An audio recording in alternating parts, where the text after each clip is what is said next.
Borussia Dortmund win away to Mainz 2-1. And for the second time in 4 days, second game in a row, is Gio Reyna scoring the winner in the dying minutes as well. Yes, Gio with a buzzer-beating three-pointer. Yeah. I don't know.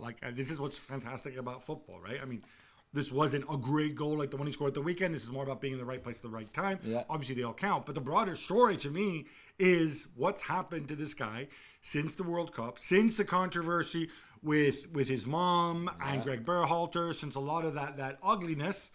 For whatever reason, I don't think he's fully fit, to be honest. No, still. He came on again. He didn't once start again, again. off the bench. Yeah. But this is what builds confidence. This is what puts you in that psychology, in that frame of mind. And I think if you're a fan of the US or indeed Borussia Dortmund, this is where you want Gio Reyna to be right now. Definitely. Now it's about getting to work, getting to the starting lineup and influence games. And do what we all think you can do. Yeah, and Sebastian Haller with the assist. I mean, it's a corner and he heads it into the path of Gio Reyna, who then has a tap in pretty much. And Haller gave an interview to L'Equipe this week about the chemotherapy, the cancer, and it was an incredible, really incredible interview. If you can find it, talking about he's got 3 children and how they didn't want to tell them. His wife was on holidays when he found out all of that, what he went through, and that to see him happy again on the pitch and being decisive, of course, for Dortmund, but just playing full stop is amazing. So. Definitely an inspirational story. And by the way, testicular cancer, if you happen to have that kind of plumbing, if you're a man, it is something to take seriously. So please have yourself checked.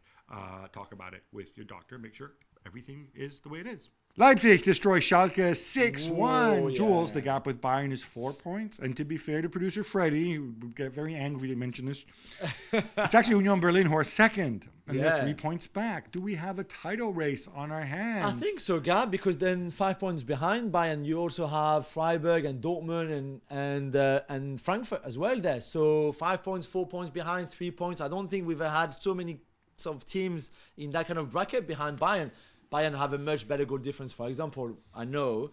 But, they lose to Frankfurt, for example, at the weekend, a game that we mentioned before with Jan, and then the others win, and then suddenly it's even closer. You put pressure on. Bayern will have the Champions League to also think about. So let's just hope. But every time we got our hopes high in the Bundesliga, then they're going to smash Frankfurt 4-0. Everybody else is going to draw points, including Dortmund, which they usually do. And then we're going to go, okay, now the gap is 7 points. So, what are you going to do? Kind of so basically, Bundesliga is channeling its inner Princess Leia and saying, help me, Obi-Wan Kolomoani. You're my only hope. Oh, beautiful. See what we did there.